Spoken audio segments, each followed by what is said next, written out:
Bonus round. Welcome to bonus round versus edition, where we pit our favorite icons from fighting games to see who's gonna make it out on top. I am, of course, Crash, and this week I am joined by Ja. What's going on, sir?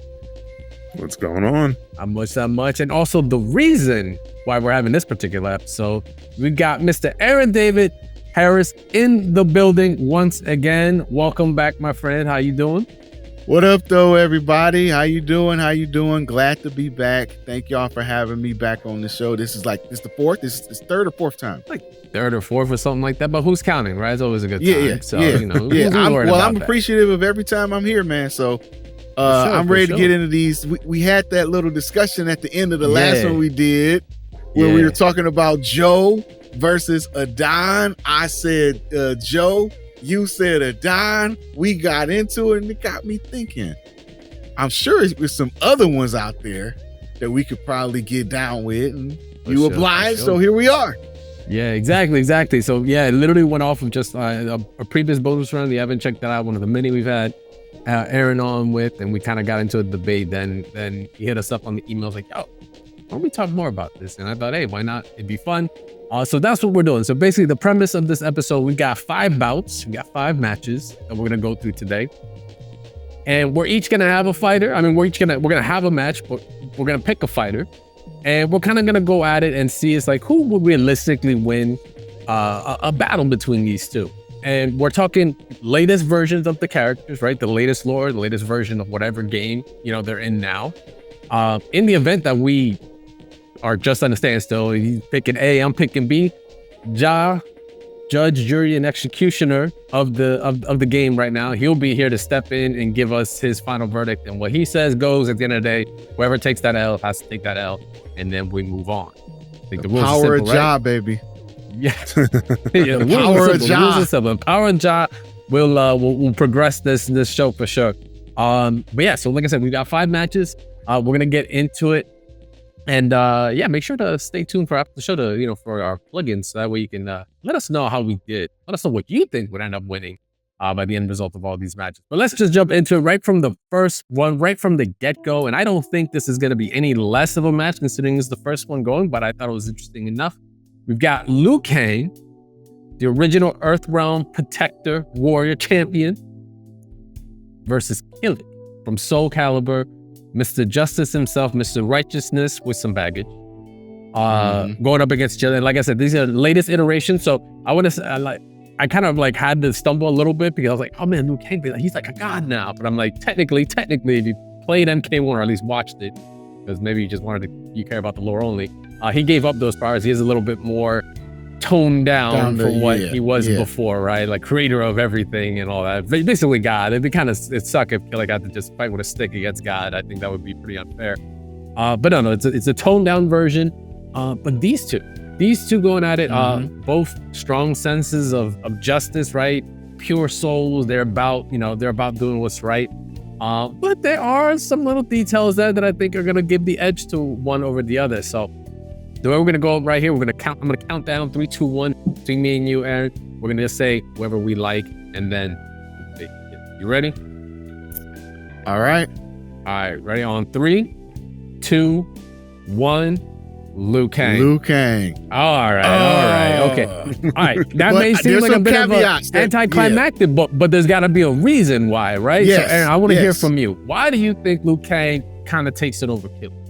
Okay, so I think a major point that I want to make sure I make for this fight and the ones moving forward is that these characters are characters. They're not playing cards. Yes. A lot of times we do these battles, these one-on-one battles, the whole Batman and Superman, and what people will do is they'll count up all of the high spade cards. Whoever has the highest spades, it doesn't have super heat, super speed, super strength. He doesn't have all the super. He got all the low spades, so whoever has the high spades is gonna win. That's how a card game works, but that's not how people and characters and experiences work. So I just wanted to make sure that I said that. And then leading specifically into this fight, I don't think we should put as much weight on media portrayals outside the lore of the game. I don't think you and I keeping it on. Yeah, definitely keeping it within the realm of the game. Because people will look at this and say, you know, oh, they're just picking Liu Kang because he's more popular, because he's been in more media, he's been in more movies. I don't think Kilik has been in a movie, a feature film of any type, right? Or a cartoon, maybe somewhere in Japan. I can't think of any Soul Calibur OVAs or anything like that off the top of my head. So but it's not that. It goes a little bit deeper. The bottom line here is I would give Kilik a better shot if Liu Kang had not ascended to that deity status that he did in these later games. But if I could, I think it's time we had an uncomfortable conversation about Liu Kang as a character, and how he's basically, he is a couple games away from Kilik actually winning this. If he had never ascended to godhood, if he had never ascended to this deityhood, I actually think Kilik is the better martial artist. I think he is the better of they're both from that Shaolin temple. Yeah. I think Kilik is a better martial art. Liu Kang, again, this is going to be a little uncomfortable for people. This might be a little bit of a hot take for people, but I don't think he is as good as a martial artist as a main character should be for carrying being a main character in the game, being the hero in the game, or being the main star flagship character in the game. Because tell me this, I think Ryu would beat Liu Kang. I think Jin Kazama would beat Liu Kang. I think Akira from Virtua Fighter would give Liu Kang a run for his money if you're talking about fighting him before he ascended to godhood. I definitely think Ragna or Soul Bad Guy would probably beat Liu Kang even if he was a god. So I think Liu Kang is a little bit of a disappointment when it comes to who he was designed. I think the fact that they put him in this Raiden spotlight in Mortal Kombat 1 is a signal that he failed as a main protagonist character. I think that's an admission that he has failed as a main character. I'm picking Liu Kang because he's got the deity in him, but he's only because he's like two games made this happen. The previous one and the previous game before one, when he became the fire god. Yeah. If that had never happened, I think Kilik either would win barely or it would be a better matchup. Honestly, I'm hella spicy take. I'm gonna tell you right now, fiery even. But I'm gonna take it actually a step further. I actually was thinking a little bit more down to earth, even though I did say, hey, latest version of him, right? He is a god or whatever. But still within the realm of what we saw in the game, right? He didn't do anything like, Thanos snap your finger, like gone, right? Like he had to put hands where hands needed to be put to do work, right? At the end of the day.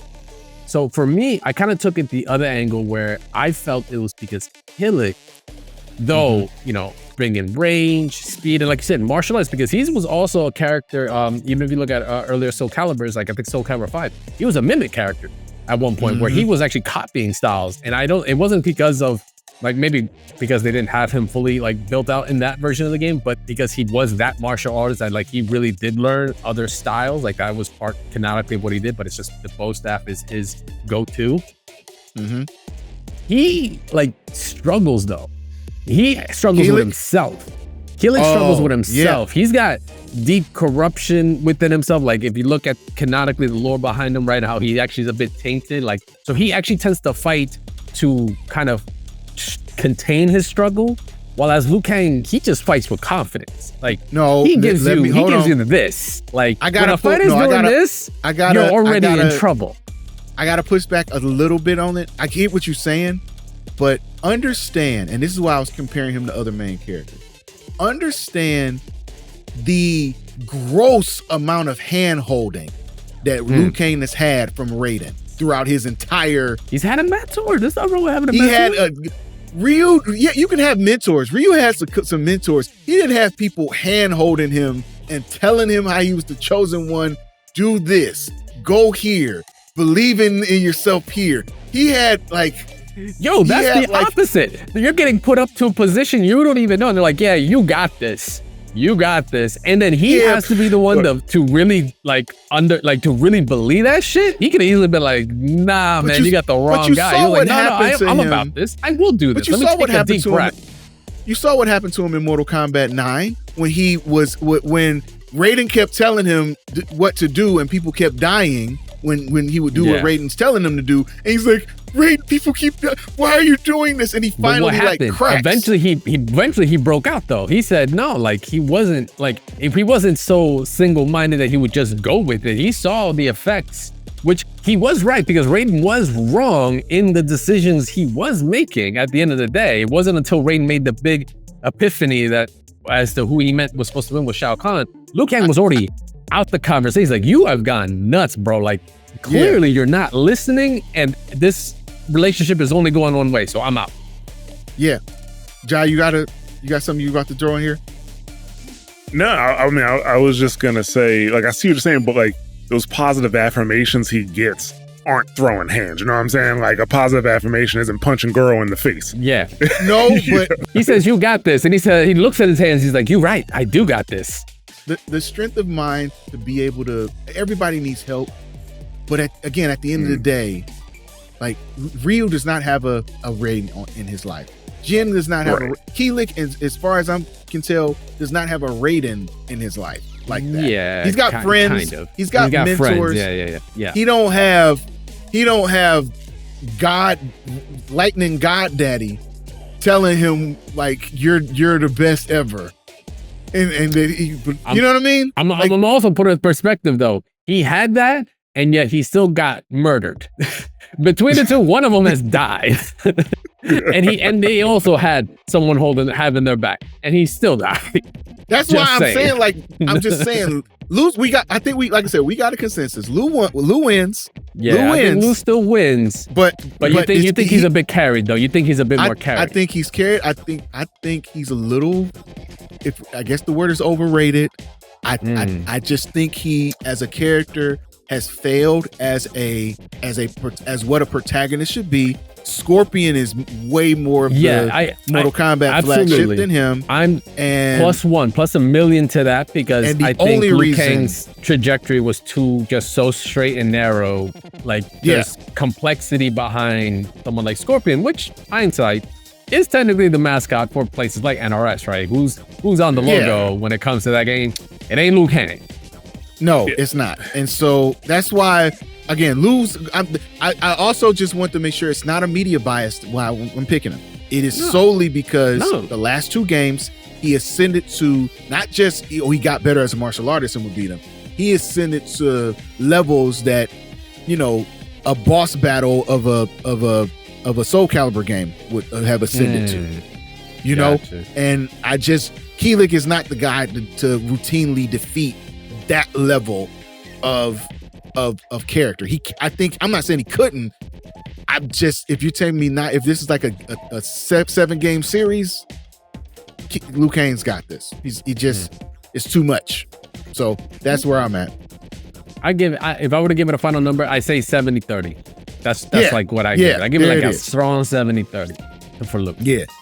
Good chat, man. Right. Good chat. All right. Good first one. Good first one. We came in on equal grounds. So let's see if it kind of gets a little bit more turbulent here. All right. Yeah. So for match 2, we kind of went. This was. I kind of put little subtitles for each one. The last one was the Way of the Fist. This one is Ancient Beat. And we're not talking about stuff you just leave out on the counter. Don't actually mess with. We're talking about real beat. This is between Oro from the Street Fighter series and Jinpachi Mishima. Jinpachi, I didn't mispronounce it. We talking the granddaddy of the granddaddy, the starters of the Zaibatsu himself. Jinpachi Mishima, who was in Tekken 5. First unplayable boss, by the way, in the series. You didn't actually get to play him until the PSP version, Dark Resurrection. These two, we're talking Oro being a 140-year-old hermit who is one of, I think to this day still, 3 Street Fighter characters that actually limit themselves. Cody being one, because he still wears handcuffs. Akuma apparently constantly limits himself. kind of obvious in sometimes. Yeah. And then Oro, he only fights with one hand. Right? Yeah. Like he's afraid using two hands is too easy. So I do think we can agree that Jinpachi would need two hands with Jinpachi. Would you say? We'll get to that. So Jinpachi being then, like you said, kind of the progenitor for a lot of the world's problems in Tekken. More specifically, one of the world's biggest problems. But actually a righteous warrior, actually someone who was not about where the company is, like how it's kind of seen as the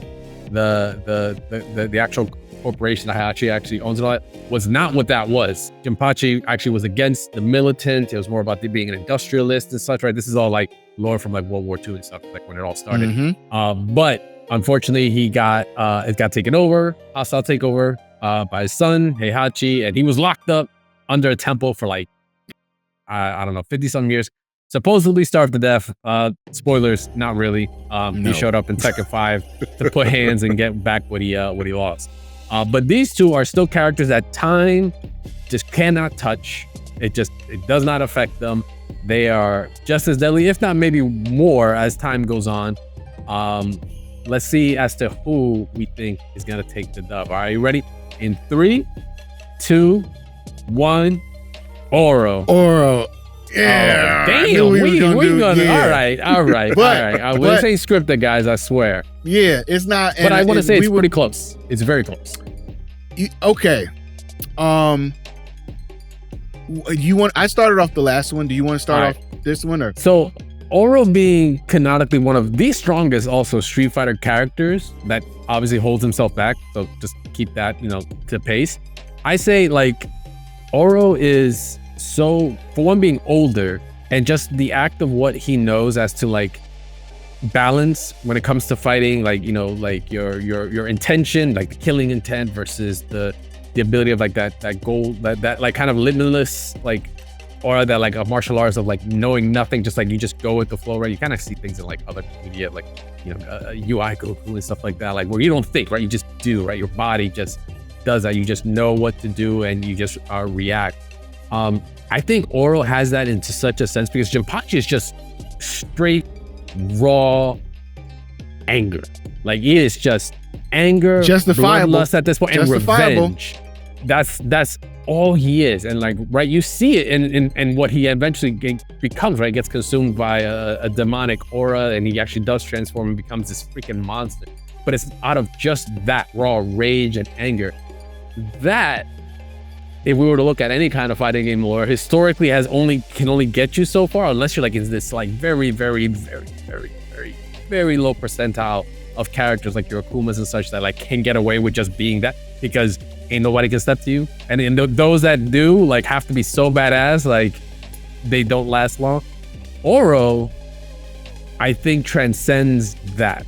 So he can kind of counter that intent and just know what to do just from sheer experience, because like that's all he does. He is like what Ryu is supposed to eventually become, right? Like if Ryu stays this path and can somehow live to 150, he will be the next Oro. Like he is just about the hands.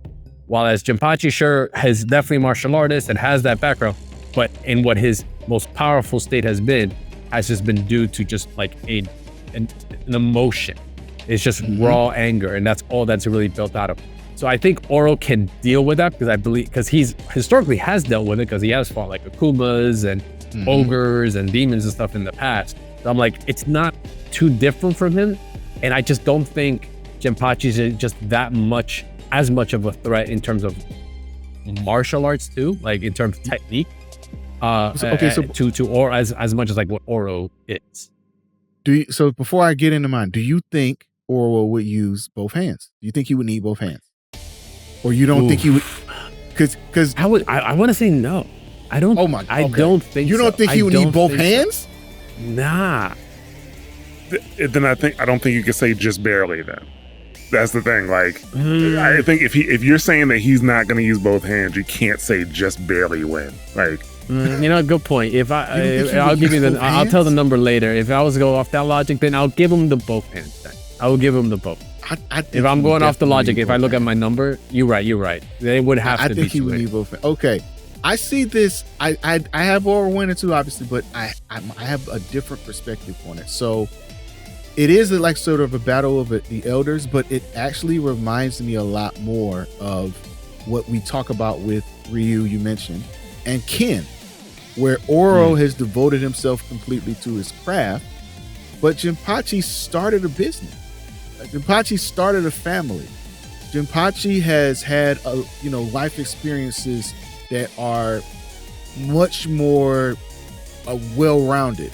Even these emotions that he's feeling, that these things that have happened to him, create a sense of, you do get the sense Oro has lived a lot longer, but Oro is what you would call book smart. He's book smart. He's not necessarily social smart or street smart. And like I read in one of the Udon comics that he thought Rose was really into him, and that she wishes that she was 100 years older so that she could date him. That's what in his mind, that's what he thinks. He also has issues with memory loss. Yeah. And whether or not he's at certain things have actually happened to him. Whereas Jinpachi, revenge has a way of keeping things very clear. Revenge has a way of keeping things very linear, you know? I also would like to think, I don't think that if you ever watched Avatar: The Last Airbender when General Iroh was in prison and he wasn't just sitting there eating and wasting his life away, he was still honing his craft and he was still training. And when you get to, and Jinpachi had a lot of experience well before the takeover. He got caught. He got the hostile takeover. And also remember, Jinpachi didn't lose to Heihachi in a fight. No, he did not lose to him in a fight that got him put there. Heihachi is a master. We're going to talk about him later. A master manipulator, a master survivor, a master of genius level trickster and manipulator. He's ruthless. He's straight up ruthless. He is a prodigy of cunning and ruthlessness, of sociopathy, sociopath, and all of that. So that's somebody, a level of, and I don't think that Oro has ever actually had to encounter that level of psychological manipulation before. You know what I mean? Even in his 100 years, I don't think he's ever met anybody like what Jinpachi has dealt with. What Jinpachi has dealt with. I think that actually makes him a more well-rounded person to go against Oro. I think someone like Jinpachi would find, I can't just beat this guy with straight martial art. I'm going to have to find some different angles to come at him with, some different ways to play mind games with him with, to trick his mind. And he is an elderly guy. I just think my reason why I picked Oro is because of what you mentioned before about Takuma. We have a common opponent. Oro has drawn with Takuma. Heihachi, a member of Jinpachi's bloodline, lost to Akuma. Now Heihachi faked his actual death of it, but he didn't fake that ass whooping. Excuse me, mama. He didn't fake that butt whooping. You understand? So my pick is Oro because of that, and then the bigger issue. In general, Oro has had more control over his life and over his choices. Jinpachi than Jinpachi. Jinpachi had less control over his life, over his choices, by the time the two of them would be fighting each other. And that's the reason why I would pick Oro. But I definitely think Oro would need two hands.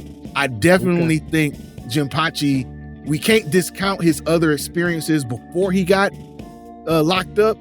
And it's really not his fault that he got locked up like that. No. He didn't lose to his son. He did not lose. He did not lose to Heihachi. Heihachi outsmarted him. Heihachi did what Lex Luthor does to Superman. He outsmarted him. And so Oro is there, but it is not a wash. It's not a wash. It's and also just to put in perspective, Jinpachi being the only person Heihachi actually is like scared of. It's kind of just put that merit there.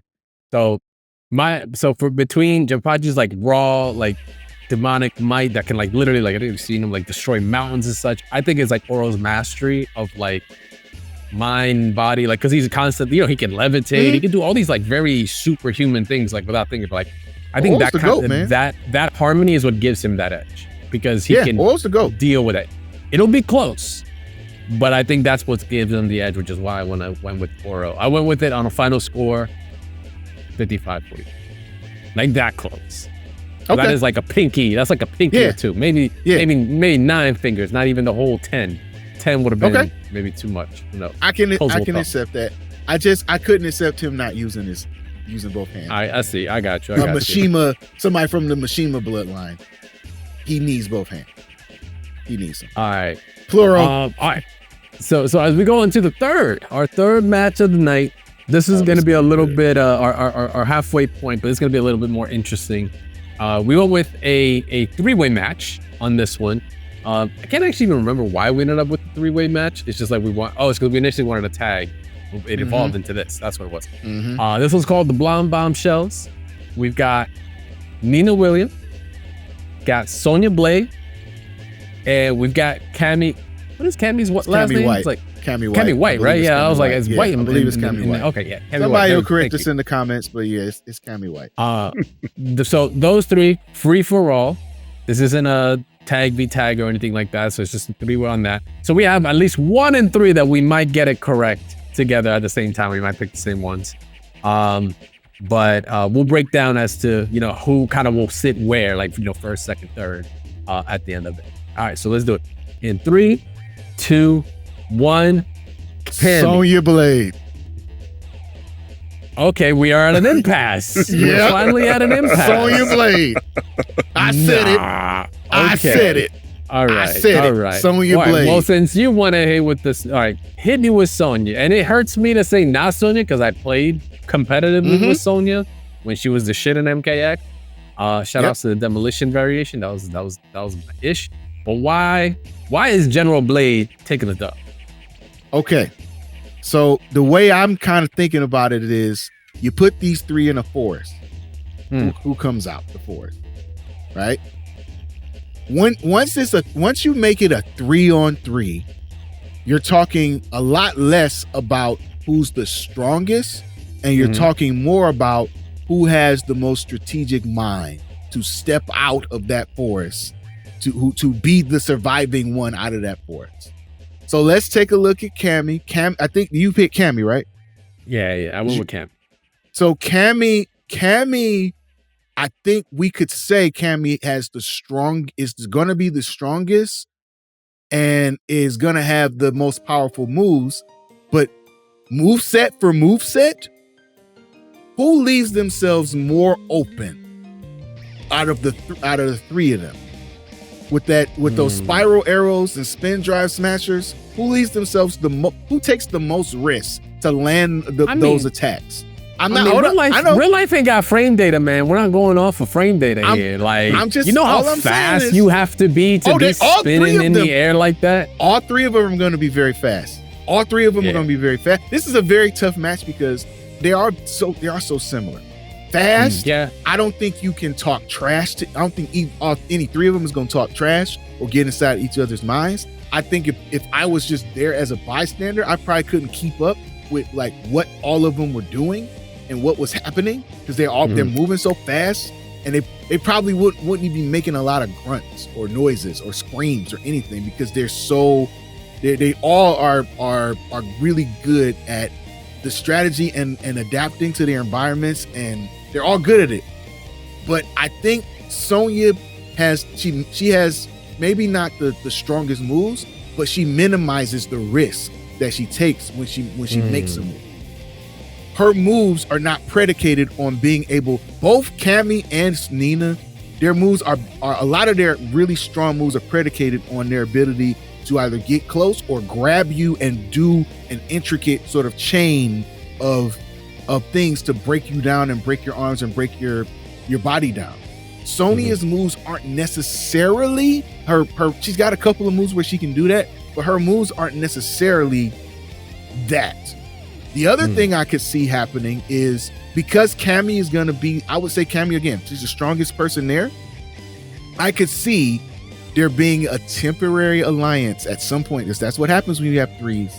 Somebody ends up being the stronger one, and the two weaker ones will be like, all right, we got to do something about her. We can handle each other, but we got to do something about that. And at some point, Cammy will lose because she can access her psycho powers, or those latent psycho abilities that she got put in her involuntarily. They get access when she loses control.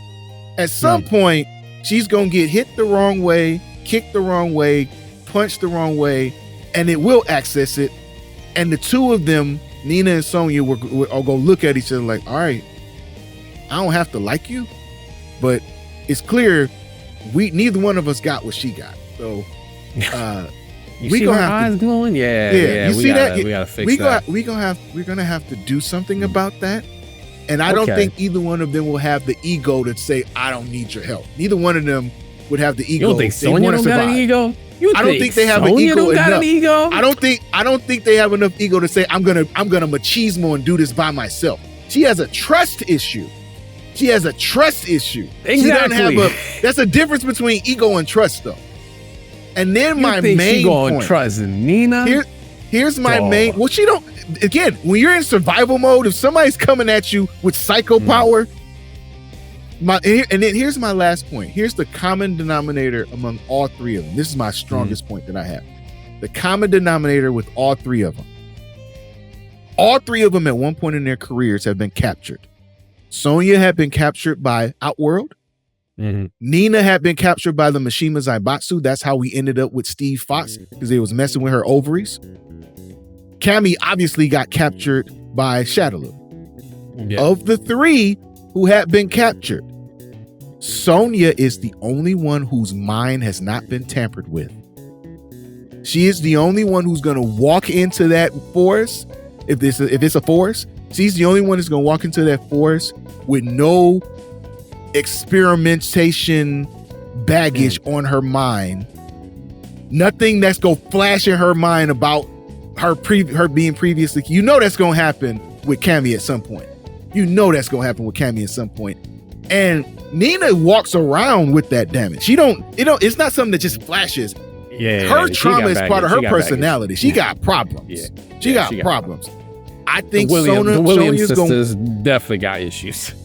I think Sonya's gonna walk in there with the clearest head. I don't think she's the strongest. I don't think she needs to be the strongest if it's three. I think if she went up Cammy versus Sonya, she'd get obliterated. I think if it was Nina versus Sonya, she'd have a better chance, but Nina would probably come out of that because Sonya is more of a team player.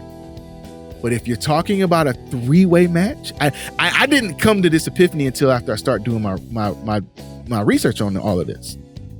I came to this like, all right, Sonya is going to walk in with the clearest head, the clearest mind, and I think that's going to be her biggest advantage if you're talking about a three-way. That's my case. That's my case. All right. Now the defense, our prosecution rests. Let the defense go out here. I think Cammy wins, but I think she does edge it a bit. Only because of that. I kind of thought of that as well. Like even in the case of like 2v1, right? Like how does it go? Because I mean, we're talking ladies that are elite military, spy background. Like you said, there's also genetically engineered and refined killers. Literally, what 2 out of the 3 are. Sonya, I guess, is special forces, right? That's what they do. I gave it to Cammy because I think it's just too strong. Like it's like too much of a variable that I could not keep in my mind every time I thought of a situation where her enhanced genetics, her ability to adapt is just superhuman in these situations. And these are the most, like, technically looking at like kind of like our list of people, these are like kind of like the most grounded of characters. And like, you know, Cammy still, like, don't get me wrong, Nina, you know, trained from youth to be a killer, cold calculated, enhanced biology. She was like the silent dagger of tech, right? Like she's just always a threat, no matter where she is. And Sonya, Sonya's been whipping ass for like 30 plus years now, right? Like I'll give her the veteran status any day. But I just think Cammy's experience as well, and just like her abilities are just too much to not like keep as a factor there, that I don't think they could deal with it for long. Like they even could, if I they think, teamed deal up early, but I think in the long haul, like Cammy will end up outpacing them just via just raw physicality. Because like I know we said earlier, hey, we're not just gonna look at power levels, but it was really difficult for me, honestly, in this one to like not really keep that in mind, because that's what's held Cam, like that's what put Cammy on the map as a threat for so long. And it's like you can't, like I just couldn't ignore it. I just could not ignore it, especially compared to Nina and Sonya, which are just ordinary. Like, you know, we make a joke about Ryu, ordinary guy. Like these are just kind of pretty ordinary ladies. Even with Nina and her little kind of, you know, genetic changes, kind of pretty standard. Like Cammy's the only one that's kind of outstandarding here, right? So I gave it to her, but it was close though. It was, like I said, between the three. I was honestly close to Cammy too, but then I just start reading up on this stuff, and I'm just thinking about like the mind aspect of it. And like the kind of like the PTSD and the mindset, she has to reach into a very traumatic part of her. But if this was just like that fight, there. like you said, survival is like, it don't matter. Like it's just no holds at that point. Like you do. I don't know if she has control. Does she have control over that? If she accesses it, it's like the whole. What's not control? Not beating them? Because I'm pretty sure that's some pretty good control that you want to have. That's the outcome you're gonna need anyway. Now, whether or not you're gonna feel bad afterwards, that's a whole other case. We're talking about just taking a dub. Yeah, I hear you. And again, I was there maybe it's about 6 or 7 hours before we got onto this podcast. I was right there with you. I do think it's interesting how I don't think either one of us is giving Nina a chance at all. You know what I mean? Okay. I think it's funny that she's the one that ends up being left out, but we're not saying she's chopped liver. She's no, not at all. It's just it's a bad matchup. In again, I'm picturing this fight in the forest. I can see her quitting. I can see her be like, you know what? Yeah, y'all take care of that. I got other things to do. This is not working, and this is just for you at the same time. Yeah, but we're at an impasse though. At the end of the day, though. I got Cammy, you got Sonya. That means we got Ja to kind of break the middle ground here. Judge, I rest my case. What do we got? So, I am going to have to go with Sonya, and I'll explain why. What? This is why I can't have Ja on episodes. He never agrees with me. Got my first one. That's not true. I got my first one. He said, well, that's the power of Ja. The power of Ja. I think, like, in terms of pure power, Cammy crushes both of them, right? But when I think about, like, there's a couple things about Sonya. One, she has a very, like, well, I'm not going to say very wide tool set, but she has a wider tool set than either of those other two characters, right? And I think that gives her an ability to look at their weaknesses and take that into consideration. Like, she can zone where the two of them really can't do that as well. Right. So if she needs to stay away from you, she can stay away from you and use the other tools that are available to her. Plus, it's not like she doesn't regularly engage with very, very powerful entities. You know what I'm saying? She's used to dealing with interdimensional beings from all over, the different realms and shit. Yeah, all the other realms and this guy stuff made up like of that. Souls. This guy that's just made out of like black goo or something. What's going on here? Yeah, exactly. So she's used to being like, versatile. And that's what I said. I think it kind of goes in like with her toolkit. So I don't think it nullifies Cammy's power, but at the same time, I don't think Cammy's power plays into or is as much as big of a factor as one might think when it comes to Sonya. I even kind of, actually, you said Nina would back off and let the two of like Sonya and Cammy fight. I think it would be Sonya that will kind of be like, try to get them to fight and wear each other down, and then maybe get involved or I think she's like a strategist, right? She'd give herself time to figure out like what's going on. I'm trying to think. You don't really see her running head first. I don't see her running head first into that situation.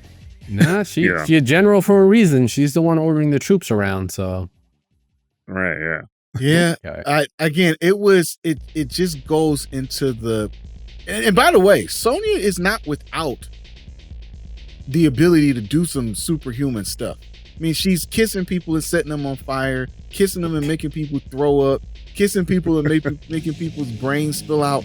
She's got something is in there. It sounds like either the best or the worst date ever is all I'm hearing. Yeah. You know, so she can do. I don't think she's walking up and trying to kiss these girls, but you know, yes. I'm just saying that to say there are things about her that's not.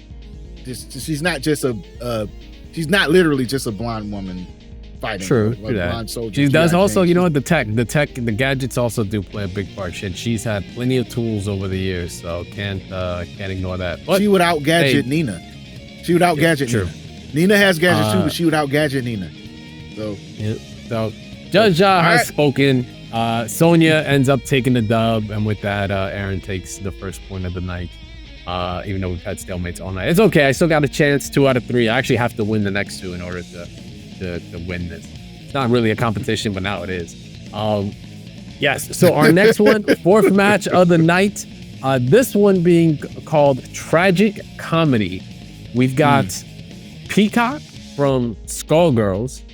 And then we have Faust from Guilty Gear. For those that know the games, you know the lore. It is indeed tragic. These 2 characters are both probably the most cartoonish, insane kind of characters, like shaped by tragedy and operating within like fighting games in today. I can't really think of any other ones that like have such a presentation that also have just a very strange set of Looney Tunes-esque abilities to go with it. That makes it a little bit difficult. There's a bit of a wild card. So Peacock is really like a living weapon. She was this girl that was just through some unfortunate circumstances, ended up getting rebuilt into becoming what she is now, which is this weapon that's meant to destroy what is called the Skull Heart in Skullgirls, which is like this magical item that everyone's going after. Right. And then Faust, formerly Dr. Baldhead from the very first Guilty Gear, is a medicine-wielding lunatic with, I don't know, teleportation, wild physics, and some very, very, like I said, Looney Tunes-esque abilities, but actually has a very serious undertone when it comes to why he acts the way that he does. So both of these characters work outside the laws of logic, which is like very weird to say. So it's like, it made it a very interesting kind of like match to happen, but it popped in my head because I couldn't think of another character that I would want up. I thought of Faust first. I was like, well, who could even match this kind of, just like I said, like physics defining power that doesn't even make sense within the realm of fighting games in itself. So Peacock ended up being the closest. So let's see who picks who in their corner in 3, 2, 1. Faust. I said I actually have it as a draw. I actually have it as a fucking draw, dude. I will make my case real quick and then I'll let you go on with Faust. Okay. For me, it was just really difficult to kind of like even grab an iota of logic that would make one stronger than the other because they both live outside of that. Like they just do not live within the worlds of logic for me. Faust might have like an edge on intelligence because he was a doctor. He was like, he's unpredictable, but he is sane, but he uses like his wackiness to kind of keep his tragedy and his backstory like kind of in check with himself because he kind of would lose his mind otherwise. While Peacock is just like has wild cartoonish logic to her and has a lot of resilience and all as well, but like she actually is just nuts. Like there's like very rarely do you see like a focused thought like going on in her head outside of maybe like a mission that she has to do. While Faust is like the kind of like the opposite of that, where you feel like everything he does is random, where actually no, it's actually very calculated, but he kind of like has this curtain of insanity to kind of keep him in check as well. If you've seen recent, if you see the Guilty Gear Strive stories and stuff, you see him that he actually is very useful, but like his character just does not, it just collides. So I feel like they're so opposites that they just will cancel each other out in terms of how it would end up. Like it could be, the match would end in a draw. We're both walking off like nothing happened, like cartoon style, and just that's all, folks. They just do it and just kind of wave at each other. Okay, yeah. At the end, they're like, "Good times. All right, see you next week," and like nothing would have happened. Like that's how I came to my conclusion. But I would love to hear how you think Faust would end up winning over. I think first off, you wasn't lying about. You told me about Peacock like a couple days ago about her tragic background, and I started looking this stuff up. I got really uncomfortable. It's no joke. It's no joke. It is. Oh my God. And so you feel so horrible, but then obviously, that's how you get this sort of crazy character. It makes sense that someone would be insane the way that she is. And she's still 13 at this point. Yeah. Right? It's a 13-year-old. I guess I may be personalizing it a little bit because I have a 13-year-old basically, and I'm sort of the amount of life that you can get within 13 years, even within the superhero realm, the fantasy realm, I should say, that Skullgirls inhabits. If you're then gonna it kind of put an equivalent to. Could you see like a crossover Skullgirls Guilty Gear, like the universes crossing over and interacting with each other? Yeah, you could say that they're equivalent universes, right? Yeah, they're worlds apart enough that they could cross and it would make sense. It would. As weird as that would make sense. As weird as that doesn't make sense, that's what would make sense. Could you see Gears existing in Skull? Could you see Gears pursuing the Skull Heart? Yeah. Not just Gears, so people like from that world. Yeah, absolutely. Yeah. So like, I have to then, that makes me say, okay, these are equal worlds. So the equivalent 13-year-old in a Guilty Gear universe would probably be just like the equivalent of a 13-year-old, like a regular 13-year-old. Yeah. And you have a grown professional. Mm-hmm. As wacky as he is and as crazy as he is, as much of that sort of Deadpool mass freakazoid energy that he has, it's still an adult in there. Mm-hmm. And I don't think that, like, this isn't Death Battle. I know people are probably thinking about watching this, thinking about Death Battle. This isn't Death Battle where we're having people fight to the death just to see who is the strongest to fight to the death. This is about characters and how they would interact with each other as a result of a fight. And I think if Faust were to interact with a character like Peacock, fight this character, learn about this person's background, I think that he would feel for her, empathize with her in a way that no one else probably could empathize with Peacock. That's why I think they would use. I could see them parting ways and doing one of these, and let's do it again tomorrow, or whatever. Yeah. But in at least one of those, I could see Faust neutralizing her with experience and patience. The type of experience and patience that a 13-year-old doesn't have. Even a 13-year-old, prodigy, one, a girl who's seen more of like a human weapon, living weapon, I should say, who has seen more tragedy and probably seen more life than a lot of people her age, but she's still 13. She's still growing into this life that she has. Faust he's probably seen some crazy things happen to some 13, 12 girl, people, kids. And I think that there would be I don't think it would be that he would kill her or anything like that. I think it would be just honestly, win the fight. Honestly, this is like a Oro Ryu. Where Faust would be the Oro and Peacock would be the Ryu. You know what I mean? Except you give Ryu the powers of the mask and you give Faust the powers of Freakazoid. Yeah. You know? I got you. You know what I'm saying? And so I just think I think there would be a mentorship aspect of it, but in mentorship relationships, the mentor is going to win out of necessity. The mentor is going to win some of those to serve as the life lesson for the mentee, for the student. And I could certainly see Peacock over time getting those wins over Faust after a while, but I think the first time they link at the up, current state, yeah. You're talking a grown man. I don't know exactly how Faust is, but you're talking a grown 40s or something like that, I think. Yeah, you're talking about so I'm in my 40s. Again, I'm personalizing it. I have a 13-year-old, and I'm in my 40s. I'm in my early 40s, and I have a 13-year-old. My daughter can beat me in Street Fighter right now. She can, but she couldn't do it the first 20 times. You understand what I'm saying? I got the first 20 times she couldn't. She had to get these hands. Nope, that's because Daddy don't hold back.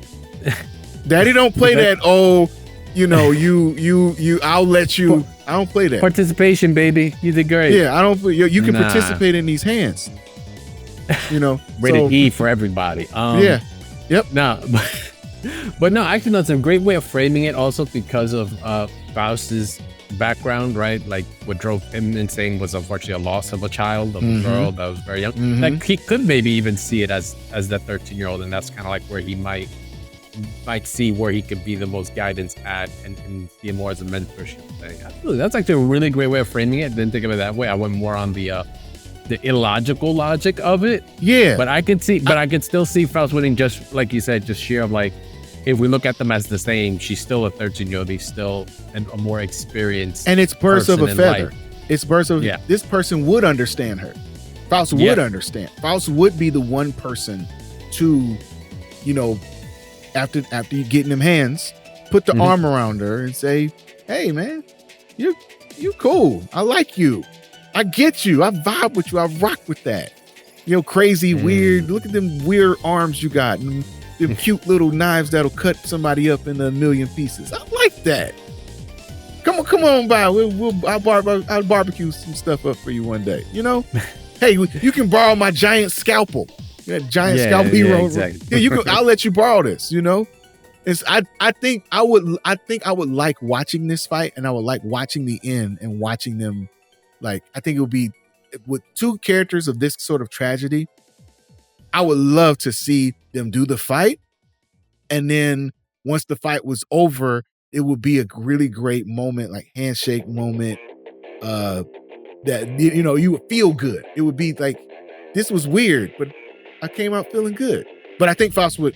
I do think under that scenario, Faust would take the dub. Faust would take. Okay. All right. Well, in lieu of me not picking someone and you actually having someone, I'll lean towards on the Faust as well. I'll give you the Faust for the dub there because that is an actually put it down. But I think that was actually a really good case as to. I have been convinced. I've been convinced that it could be more towards Faust. It could be. I will forfeit that one to you, sir. Because at the end of the day, I don't think Peacock is a bad. All of that stuff. No, neither character. It's not. Yeah, it's not a moral thing between the two at all. It definitely falls more, like you said, on the character itself, which is kind of like the whole point of what we're dissecting is more than just power levels. Yep. But I think it was just, for me, the mental state and just the way they do interact is so similar that they would just cancel each other out at that level. But then little layer above, which is the one that you're kind of explaining, I think is ultimately where it would end up. All right, so we'll give the dub to Dr. Baldhead, aka Faust, for that, which then leads us to our final match of the night, which Aaron's been the most excited for because it's the one that he's kind of been thinking about. And I think you brought this one up from the very rip. I think it's from like a list of it was my number. It was like I had a whole list, and this was like at least I don't know if it was number 1, but it was definitely in my top 10 to do. I'm pretty sure it's the first one we talked about. You think it was the first one? Yeah, it was. So this one is codenamed Morals. Is kind of like the subtitle here. Two old warriors of immense strength, one driven by raw power and ambition, and the other by discipline, legacy, and tradition. We're talking Heihachi Mishima versus Takuma Sakazaki, aka Mr. Karate himself from the KOF SNK series. These guys are just kind of like the threats that you will have if you live in either of these worlds. You definitely know of. A little bit of context to put up when we're talking about Takuma, and I say still Mr. Karate. Mr. Karate was a assassin alias of his. Like he puts on a mask. Think of him as kind of like a little bit less restrained. My moral code, because he is a good guy. He is the father of Yuri and Ryo, right? Like he's a father. He's got a dojo. He's about, like I said, tradition, discipline, all that stuff. He's got great qualities. He's a good guy. He's a good guy, right? But man's had to do certain things in his life due to circumstances, and to kind of hide that, he puts on this persona to kind of help remove that from the equation. Because when you're in the world of putting hands and taking life, like you can't be thinking about that, right? So just in case, interchangeably, if we're saying karate or Takuma, same thing, right? Then we've got Heihachi. I mean, I don't know how much more of an introduction I need to give this guy. Iron Fist King, survives lava, explosions, amnesia, betrayal, comeback, throws his kids off a volcano again. I don't know. It's got a weird fucking family. But fueled by freaking ambition, hatred, power, clearly doesn't care about his hairline. Like, just all of the above, right? Like, that's just what he is. Don't care. He is just about hands and can you put them down, and are they stronger than his? He thinks not, because no one seems to be able to kind of beat him. Or rather, when they do, he then kind of scoffs it off and comes back. I don't know. Kazuya's got like so many dad problems. But if these two were to clash, it would be insane. But let's put it out there as to who we think would take the dub, though. Overall, no morals. We're going in 3, 2, 1. Heihachi. Takuma. Dang, all right, we're in an impasse here. Let's go. Okay. All right. I got Takuma. I got Mr. All right. Go with Takuma. Let me hear why you think Takuma would take it over.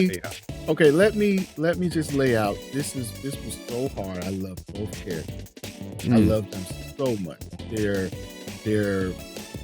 These are the kinds of characters that I play when I was a kid. It's what drew me into fighting games, was playing with like the simple stout, stocky characters like that. I like those guys, the strength of character that they both have. So that's just playing with these characters are like a joy to just play with them. But then the lineage of karate. You have Kyokugen karate with Takuma and his family, and then the Mishima style of karate with Heihachi and his family, and how they both use karate to not only pass on the style to their kids, but also pass on what their definitions of discipline is. And this is another sort of uncomfortable conversation that people need to start having about the concept of hard work. Like we associate hard work with like you're a good person. Like working hard is this admirable thing. Heihachi Mishima is exhibit A. Bad people work hard too. Bad people work hard too. And I love the juxtaposition between the two, that you have a hardworking good father who the only reason he ascended to the Mr. Karate status, the thing that made him stronger, the thing that made him even be able to compete with the Heihachi, is the fact that his kids got threatened. Remember, the backstory is his kids, Takuma's kids got threatened by Geese when Geese was first starting off in Southtown. Takuma never lost to Geese. It was that his family was threatened, and he said, I need you to be my hitman in order to protect your family. And he's like, cool, but I got to wear this mask to hide my shame. And all of that anger of the helplessness of a dad whose only option to protect his kids is to hurt people, potentially innocent people. The shame that someone like a Takuma who brims with honor and brims with the samurai spirit, the shame of having to do that, the anger, and then focusing that anger into the only thing I can control is these hands. I can't control anything else in my life, but I can control these hands. And I'm going to focus all of my power, all of my strength, all of my discipline into these hands. All of the rage, all of my complex emotions, I'm going to process them through the martial art that was passed down to me from my father and his father before him. And I can keep some semblance of my honor. There's a strength of character to being able to do that Heihachi has never had. Heihachi has always leaned into his demons. Heihachi is always, it's not a pursuit of, I argue this for Heihachi. It's not a pursuit of ambition. It's an addiction to ambition. It is an addiction to power. It is an addiction. Sacrificing your own wife, sacrificing your own kids, shooting your damn grandchild in the face with a gun. Yeah, Granted, he was like transforming into this like demonic thing. That's your some context here. That's your grandson coming out the boy. Like that's your grandson. That's your grandson. He shot him in the face with a. It's one thing if your granddad whooped you. It's one thing he said spared a rod. He didn't. He spared a piece. He didn't say pass me a gat though. Like that's a whole other. Exactly. That's a whole other level. Huh? So all of those acts that Heihachi has ever done, it's all been his addiction to power. It's not that he wants it. It's not that he craves it. He needs it. It's part of his identity. He's a sociopath. It has to be his way. I remember him saying that he was trying to destroy, because he threw Kazuya in the volcano because he was protecting the world from the devil gene. No, you wasn't. You was mad that your son was stronger than you, and he was gonna keep getting stronger than you, and you resented him, and you threw him into the volcano because you was. So to me, there's a strength of character that Takuma has had to face his demons and overcome them, and use them to become a stronger person. That Heihachi has never had to do. He's never tried to do. The other thing I always try to look at are common opponents as well. In this case, we have two common opponents. We have Geese Howard, because remember, Geese was a special character in the Tekken series. Yeah. We also have Akuma, obviously. That was the obvious one.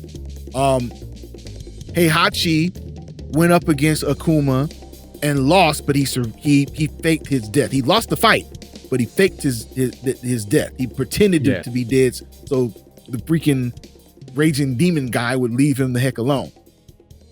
In the case of Takuma, remember y'all, because some of y'all may not remember this, SPC Chaos, it was Mr. Karate at his height, serious Mr. Karate, going up against Shin Akuma.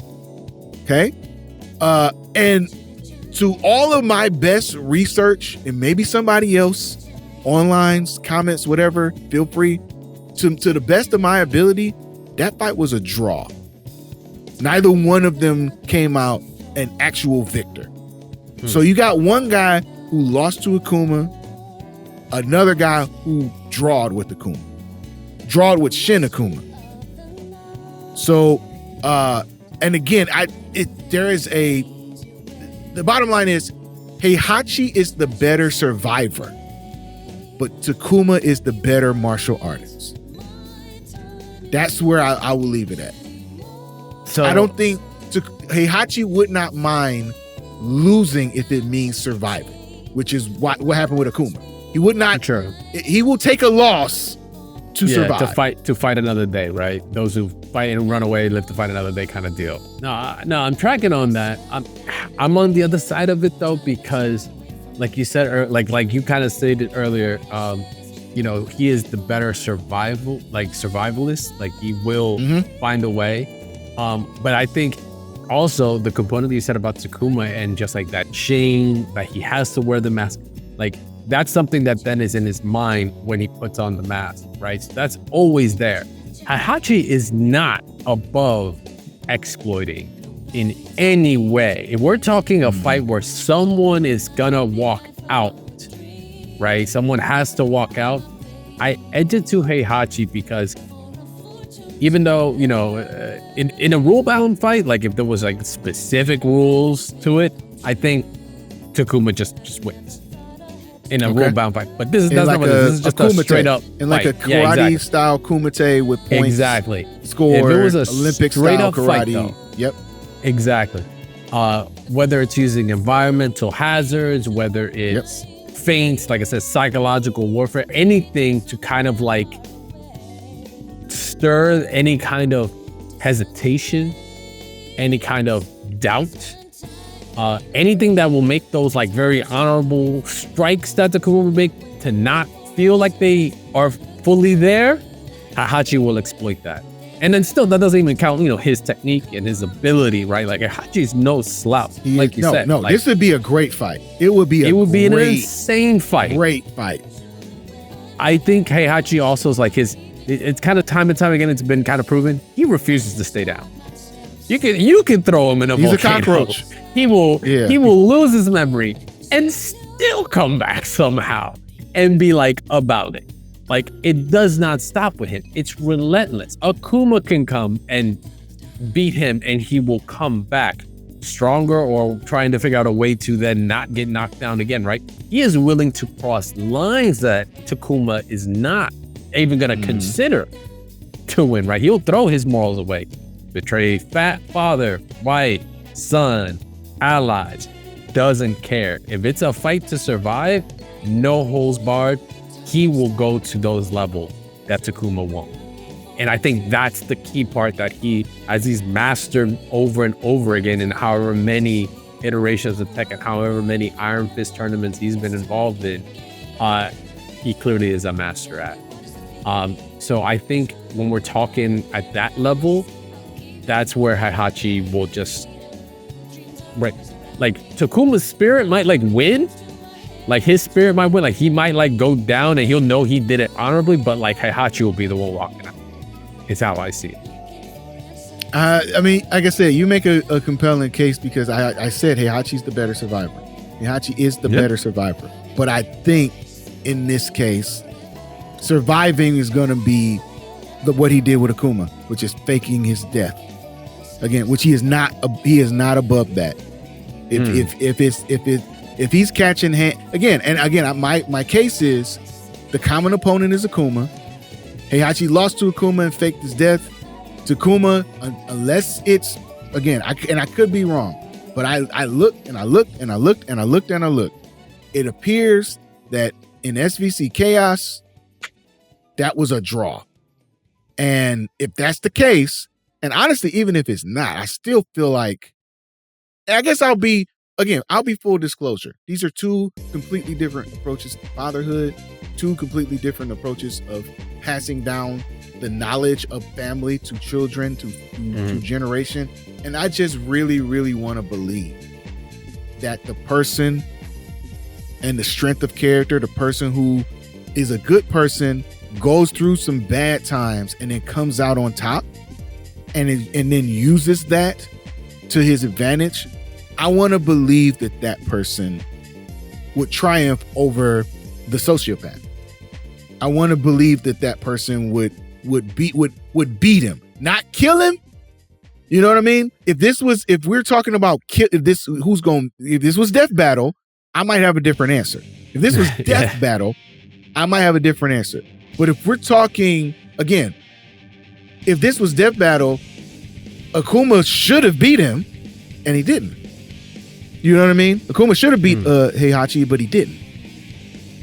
So I just, again, I want to believe that Mr. Karate, that the Takuma Sakazaki character and his strength of character, I just want to really believe that would triumph over the sociopath addicted to power and ambition. Well, speaking of sociopath and addicted to powers and all that, Ja here is going to go ahead and break down the power of Ja. The power of Ja as to who's actually going to take the dub for the final match here in the bonus round. So, Ja, as president of the Zaibatsu, what do you think? I would like to believe the person with the better, with the honor would win. But I do think Heihachi, or I think he would take this fight. I think Heihachi would take this fight. And here's why.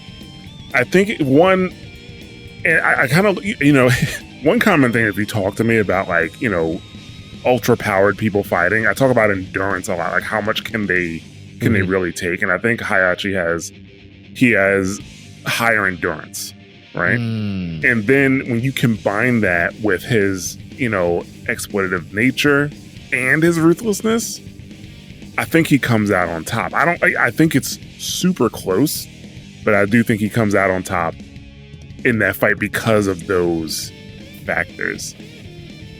Yeah, if it was more rule bound, like if he couldn't do that, I think Takuma, like you said, I think Takuma just wins. I think he is just that better in terms of the martial arts than Heihachi. But when we're talking this is just a fight, me, you, whatever it takes for someone to be done, I think Heihachi just edges it out. Yeah, but not by much. In my score on this, I think if I look at my notes, actually, so I did have notes for all of this. My notes, I have it set I think it's 60-40 is what I had. 60-40. Okay. Pretty close. I kind of set it up to Heihachi was able to subdue his more powerful father. And if he could do that, then I guess why didn't he do that to Akuma? It's my thing. Because that was more secretive. That was between a deal between Kasumi, his wife, and the Akuma. It's not like he saw that coming. Hell have no fury, right? That's what happened. Yeah. I was gonna say that's the deal Capcom made. That's the deal Capcom. That's the deal Yoshinori Ono and all made with Bandai. So it is what it is. I got a quick hot take. I got another quick hot take for y'all, and then I'm pretty sure we gotta get up out of here. But I do got another hot take, another thing that kind of played into my mind as to why I picked Takuma. Y'all ready for this? I think the Mishima style of karate is overrated. The Mishima style karate is overrated.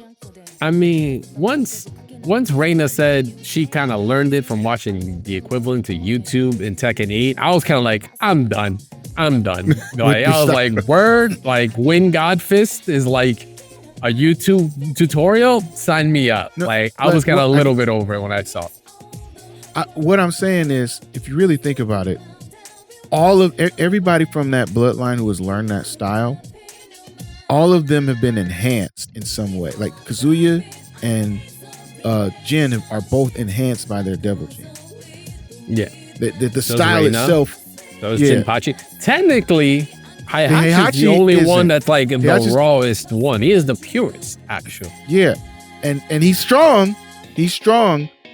I think that the Kyokugen style of karate is a better martial art, better version of karate than the Mishima style practices. I think it's been proven if you look at the style, the evolution of both styles. I think it's the better fighting style. It's the better karate style. And I think the Mishima karate style is a product. When you talked about media portrayals and seeing things over and over again, I think it's just a product of people have seen it more, seen the double punch and the one that the spinning back fist and the the wind god punches and those the cheap knockoff of the hell sweep and all they have. that. Yeah. You know, yeah, right. I think we see it more, but I don't think it's actually all of that effective.